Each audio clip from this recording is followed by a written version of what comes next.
दारेश अष्टम भाव में, दारेशे मृत्यु भावस्थे जातो दारः सुखोज्जितः भार्यारोगा युक्तपो दुशीला पिनः चागुन चनु नुगा।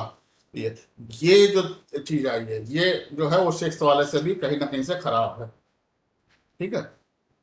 तो अगर दारेश जो है, अगर एट्थ हाउस में है, तो वैवाहिक जीवन तो आपको समझ लो ऐसे विहीन हो गया, वैवाहिक जीवन से आप विहीन हो गए। और उसके बाद क्या चीज आ रही है कि अब यहाँ पे अगर इसको हम लोग दृष्टि बना ले, तो दृष्टि इसकी कैसी कैसी आएगी? दृष्टि इसकी यहाँ पे आएगी, थर्ड वाली यहाँ आएगी, थर्ड, फोर्थ यहाँ आएगी, सेवेंथ यहाँ आएगी, एट्थ यहाँ आएगी। धर्म ये हो गया,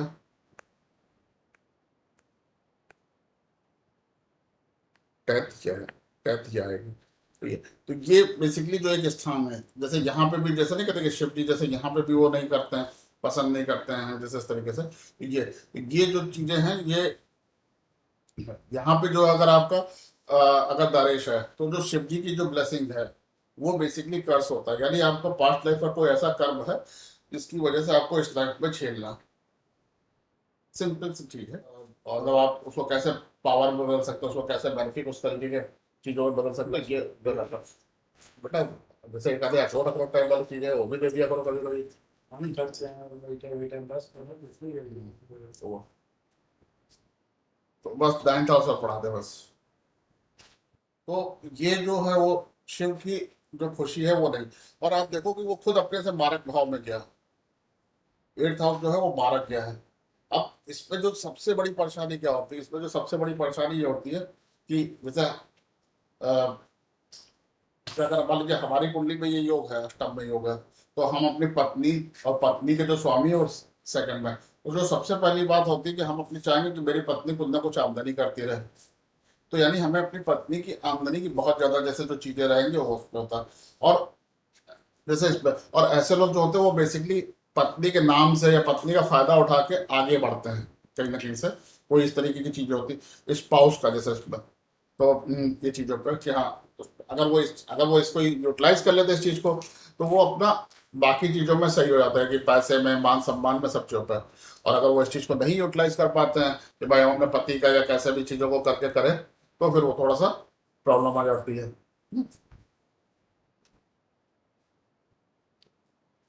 ब्लेसिंग का 10th हाउस, तो काम करने की क्षमता तो भगवान ने दी इन लोगों को, पागलों की तरह काम कर सकते हैं। सारी चीजों को कौन बचा सकता है? 11th house. 11th हाउस बड़ा भाई, दोस्त और गुरु। तो ये चीजें हैं।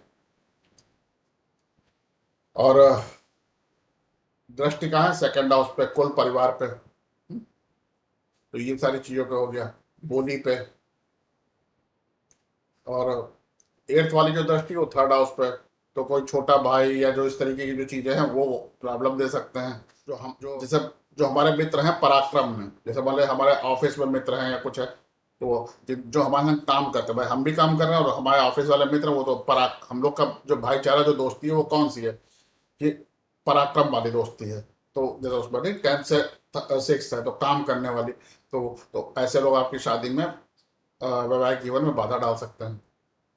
अच्छा, धर्म क्या? Fourth house. तो फोर्थ हाउस को आपको देखना है, घर को देखना है, माँ को देखना है। फिफ्थ हाउस, बच्चे, ब्लेसिंग कहाँ है? बच्चे। हम्म? और तो ये सारी चीजों पर, तो इसमें जैसे सबसे बड़ी चीज क्या है कि अगर आप जैसे अपने स्पाउस को या आपका स्पाउस आपको ध्यान नहीं देते हैं, तो जो सबसे ज्यादा सफर करेंगे वो बच्चे सफर करेंगे। तो आपको कहीं ना कहीं से इस चीज में हमेशा ध्यान रखना जब भी ये योग है, क्योंकि ये कर्स है, ये पास्ट लाइफ का कर्म है। पास्ट लाइफ में आपने कुछ ऐसा कर्म करा है कि जिसकी वजह से आपको ये चीजें वो करनी पड़ रही हैं। तो इसको इसको आप भोग में भी बना सकते हैं, और इसको अपने कर्म काटने का सिस्टम भी बना सकते हैं, दोनों चीजें बना सकते हैं। हम्म? तो अक्सर ये देखेंगे कि बहुत से जो मतलब जो साधु सन्यासी इस टाइप में जो बिल्कुल सीधी लाइफ वाले हों, उनके पास होगा। ये जो बहुत तिकड़मी लोग होते हैं, उनके पास ये योग होता है, उनकी कुंडलियों में ये योग होता है। जो मतलब अपने जिनको अपनी पत्नी या स्पाउस से कमाई में कोई वो ना हो, उनके नाम को यूज करने में कोई परेशानी ना हो, और उसको उनके नाम को यूज करके भी उनको थोड़ा सा वो डाउन कर दें, उनको बिल्कुल जैसे उनका नाम यूज कर लिया फिर उनको डाउन कर दिया, बिल्कुल मानो वो बीमार हो गए या उनको बिल्कुल एकदम से एडिक्ट कर दिया, कुछ भी इस तरीके की सब चीज़ों पे, तो ये है, तो वो रहेगा। और कहीं ना कहीं से जो हमेशा होगा कि वो पति पत्नी में मतभेद होगा। तो उसमें तो इसके लिए जैसे बहुत सिंपल से इसके लिए भी है कुंभ विवाह। या दूसरा ये चीज है कि किसी की पहली शादी हो चुकी हो, उसके बाद दूसरी शादी, मान लो जैसे नहीं होता कि कभी कभी किसी की पहली शादी वाइफ नहीं रही, उसका दूसरी शादी कर ले, तो वो ये सब इसके रेमेडीज हैं। ठीक है, तो ये थोड़ा सा टिपिकल ये योग है। और ये चीजों पे वो मतलब इस तरीके की कुंडली होती है, तो उसमें वो बंदा जैसे सिर्फ जो जैसे नहीं होता कि शादी करेगा तो कि हाँ चलो भाई ठीक है, हम क्या इसका कर सकते हैं कुछ इस तरीके से, या तो वो अपना कालपुरुष का जैसे अगर देखो तो कालपुरुष का 8th लॉर्ड है, तो यहाँ पे क्या होता है मंगल केतु वाला, वो हेडलेस होके गुस्से में वो कर सकता है, या वो फायदे के लिए कर सकता है, ध्यान जैसे उसमें, तो ये चीज होता है। तो जैसे ये चीजें आपको देखना, कोई कुंडली है तो उससे आपसे पूछना भाई क्या है, आपने उससे कुछ लाभ देखा, पति से आपने कोई लाभ कहा था कि हाँ चलो ये बड़ा बिजनेसमैन है तो हमको ये बिजनेस मिल जाएगा, या हमको ये वाली गाड़ी पसंद थी फेरारी इसके पास है तो हमने उसके लालच में कर ली, तो ये सब चीजें पे तो मोटे तौर पे। या उनसे पूछो कि आपकी शादी में बहुत दहेज दिया गया था, तो अगर उसकी शादी में बहुत दहेज नहीं दिया गया तो यानी वो वाला जो पत्नी या पति से लाभ लेने वाला सिस्टम है वो सब चीजें अपने आप खत्म हो जाती हैं, या बहुत ज्यादा चढ़ावा आया हो या जैसे इस तरीके, तो ये सारी चीजें, तो ये बेसिक चीजें आपको पूछनी पड़ेगी, क्या आमदनी जो लाभ क्या हुआ था शादी का, जब शादी करी थी, ये चीजें इसमें इस कुंडली में आपको देखनी पड़ेंगी। ये है, और ये चूंकि वही चीज है कि ये कर्ज है तो इसको आपको थोड़ा सा देखना पड़ेगा, समझना पड़ेगा। For more such information, you can comment in the comment section below. Also, you can ask your queries. For more detailed information, you can also join our Jyotish course from our website. Link is in the description. Subscribe to our YouTube channel for such informative content.